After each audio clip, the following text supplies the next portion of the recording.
Halo semuanya, balik lagi sama gue Aldo, di mana gue akan berbagi ilmu-ilmu bermanfaat untuk dunia kerja dan juga untuk kehidupan sehari-hari. Ilmu-ilmu yang justru malah nggak diajarin di sekolah. Nah guys, gimana sih prospek kerja di industri startup teknologi Indonesia sekarang di tahun 2024 ini dan ke depannya nanti? Kalau kita lihat-lihat berita-berita akhir-akhir ini, berita-beritanya kurang mengenakan soalnya. Ada yang tutup kayak pagi-pagi tutup, Zenius tutup. Terus ada juga kayak Sendit, Flip, Lazada yang layoff karyawan dalam jumlah yang nggak sedikit. Nah sebetulnya kenapa? Apakah permasalahan-permasalahan yang dialami perusahaan-perusahaan ini, perusahaan khusus yang khusus untuk masalahnya si perusahaan ini aja, atau ini ada persoalan umum, persoalan yang meliputi industri startup teknologi Indonesia secara umum? Sayangnya jawabannya adalah yang kedua. Ini masalah umum. Masalah pendanaan. Masalah investasi yang lebih seret dibanding tahun-tahun sebelumnya. Nah, terus kenapa? Kalau investasi lebih seret, emang kenapa? Ya karena perusahaan-perusahaan startup teknologi ini mayoritasnya belum untung, belum profitable. Sehingga untuk jalanin bisnisnya harus mengandalkan dana-dana dari investasi tadi. Ketika dananya udah mau habis, tapi belum dapat investasi baru, yang mau nggak mau ya kurangin pengeluaran dengan cara layoff karyawan. Ketika belum dapat juga investasi baru, terus dananya udah keburu habis, ya mau nggak mau ditutup. Nah, tapi apa akar permasalahan dari kenapa sekarang dana investasi itu makin seret? Jawabannya adalah permasalahan global.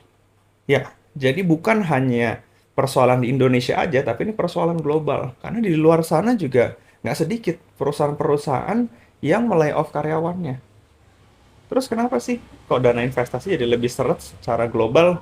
Ada tiga permasalahan utama. Yang pertama, karena the Fed atau Bank Sentral US sana itu menaikkan suku bunga. Interest rate itu naik. Ketika interest rate naik, investor itu akan lebih prefer untuk taruh uang mereka di sana.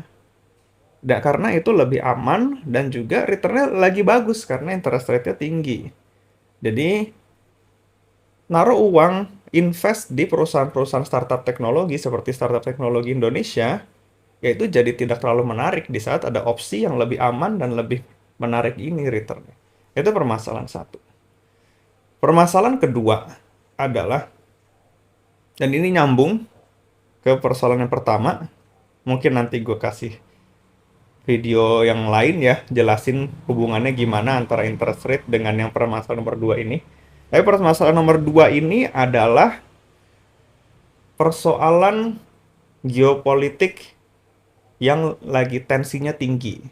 Isu-isu global, geopolitik global yang lagi memanas. Seperti konflik-konflik antara Ukraina dengan Rusia, terus kita ada juga konflik di Palestina, dan juga hubungan-hubungan relasi antar negara yang jadi menegang juga. Nah, ini mengakibatkan gejolak politik, gejolak diplomatik, dan juga gejolak ekonomi keseluruhan. Karena jadi ada harga barang-barang atau komoditi-komoditi yang jadi ikutan naik, terpengaruh dari konflik-konflik ini. Karena situasi yang tidak menentu dan bergejolak ini, investor-investor jadi lebih wait and see. Ya mereka menghindari untuk mengambil risiko. Dan invest di dunia startup ini termasuk yang berisiko. Nah, karena itulah mereka nggak mau ambil risiko sehingga mengurangi invest di dunia startup ini. Dan yang persoalan ketiga sekarang. Persoalan ketiga adalah transisi dari pola pikir growth yang nggak mulus ke pola pikir profitability. Ini maksudnya pola pikir si perusahaan-perusahaan startupnya. Jadi karena tadi kita udah jelasin, investor-investor sekarang lagi lebih main aman, menghindari risiko. Mereka jadi lebih prefer perusahaan yang pasti-pasti aja untuk diinvest. Yang udah pasti itu apa? Yang udah pasti adalah profit.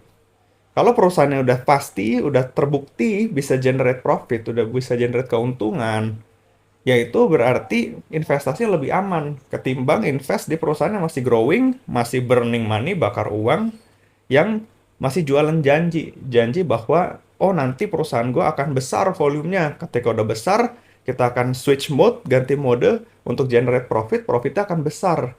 Nah, yang kayak gini yang udah mulai nggak laku di mata investor. Karena ini jualan janji, masih belum pasti, resikonya masih tinggi, nggak tahu nanti beneran akan bisa generate profit apa enggak. Tapi kalau perusahaannya udah berhasil generate profit, nah itu lebih menarik. Nah, persoalannya dari kacamata perusahaan-perusahaan startup Indonesia yang beberapa tahun ke belakang itu masih mode burning money, masih mode growth gila-gilaan, tiba-tiba harus berubah untuk jadi mode generate profit, itu nggak mudah. Karena berbagai arrangement, baik itu struktur organisasi ataupun program-program, strategi dan playbook yang sudah dibuat, dari yang tadinya itu sudah sangat matang untuk mode growth, tiba-tiba ganti ke mode optimasi untuk profit, yaitu harus dibongkar lagi semuanya. Dan nggak semuanya bisa menjalankan hal tersebut, perubahan tersebut dengan mulus. Sehingga ya nggak banyak yang berhasil tiba-tiba jadi profitable, jarang kita dengar. Gara-gara itu ya investor semakin reluctant, semakin ragu untuk mau invest. Itu tiga persoalan pertama. Nah, dengan banyaknya persoalan-persoalan tersebut, berarti apakah ini masa depannya udah nggak bagus untuk industri startup teknologi Indonesia? Apakah outlook-nya udah nggak oke? Jawabannya tidak juga. Tidak juga karena masih ada kesempatan-kesempatan yang bisa diraih, bisa diambil dalam situasi seperti ini. Ada tiga kesempatan-kesempatan yang unik khusus di situasi ini. Yang pertama, waktunya untuk generate profit. Ya, tadi kita udah singgung tentang profit ya. Nah, dengan situasi yang seperti sekarang, semuanya pada stop burning money, semuanya beralih untuk jadi generate profit.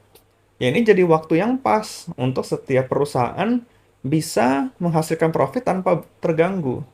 Terganggu gimana maksudnya? Terganggu dalam hal kompetisinya. Jadi kalau dulu, beberapa tahun lalu, ketika semuanya lagi jor-joran, burning money, ngasih diskon gede-gedean, iklan gede-gedean, kalau ada perusahaan yang tiba-tiba pengen generate profit, ya dia bakal tenggelam. Market share bakal kerebut sama perusahaan lain yang masih growth oriented, yang masih burning money gila-gilaan. Nah, tapi sekarang kan beda. Sekarang, almost every company-nya itu nggak mau burning money, mereka mau optimasi. Sehingga ketika pada mau generate profit, ya jalannya lebih terbuka sekarang ini. Nggak akan dihantam oleh kompetitornya. Itu kesempatan satu. Kesempatan dua adalah berkurangnya jumlah kompetitor. Ya, karena ada yang tutup, dan kedepannya juga diperkirakan akan ada juga yang diakuisisi. Jadi semakin terkonsolidasi nih industrinya. Pemain-pemainnya semakin sedikit karena berkurang, ada yang stop main, ada yang jadi bergabung, sehingga jumlah pemainnya semakin sedikit. Dan ketika jumlah pemainnya semakin sedikit, kompetisi itu jadi nggak serumit ketika jumlah pemainnya banyak banget. Ini kesempatan kedua. Nah, kesempatan ketiga, yang mana ini unik di Indonesia, adalah market di Indonesia itu masih sangat luas. Masih banyak market-market yang masih underserved, yang masih belum diserve dengan baik. Indonesia itu nggak hanya kota-kota besar aja. Indonesia itu bukan hanya masyarakat kelas menengah ke atas. Semua kelas, semua pelosok Indonesia itulah market potensial. Di sana masih menunggu inovasi-inovasi yang bisa menjawab persoalan-persoalan yang mereka hadapi, kesempatan-kesempatan yang dipunya di tiap marketnya, yang mana ini unik di Indonesia, dan kita sebagai orang Indonesia punya privilege. Privilege berupa kita yang paling ngerti orang Indonesia itu seperti apa. Nah, ini kesempatan ketiga. Itu secara garis besar. Perlu diingat bahwa akan banyak hal-hal atau tindakan-tindakan atau penyesuaian-penyesuaian yang perlu diambil agar bisa sukses kalau mau berkarir atau berkontribusi ataupun berkarya di industri startup teknologi Indonesia sekarang. Kalau dulunya itu sangat mengedepankan spirit yang entrepreneurial, yang eksperimental, bebas berpikir kreatif, modenya akan berubah. Modenya mulai sekarang ini akan semakin menjadi sebuah misi strategis ke arah membangun bisnis yang optimal, membangun bisnis yang sehat dan sustainable. Jadi, bukan eranya lagi burning money gila-gilaan, bebas berkreasi cobain ini itu dengan minim konsekuensi. Ya sekarang ini modenya strict, modenya sangat-sangat dijaga, segala pengeluaran harus bisa dipertahankan, dijustifikasi, harus bisa memang jelas menghasilkan apa. Semuanya harus berjalan optimal agar pada akhirnya perusahaan-perusahaannya sehat, profitable. Dan nantinya berkembangnya pun dari profit yang dihasilkan sendiri. Sehingga bisnisnya jadi sehat. Gimana? Kira-kira apakah masih menarik untuk berkarya, berkarir, dan berkontribusi di industri startup teknologi? Ya, kalau kamu punya pendapat kamu sendiri, atau kamu punya komentar, pandangan kamu sendiri, silakan diisi di kolom komentar, kita bisa lanjut diskusi di sana. Oke, terima kasih teman-teman semua. Tetap semangat, tetap berkarya. Thank you.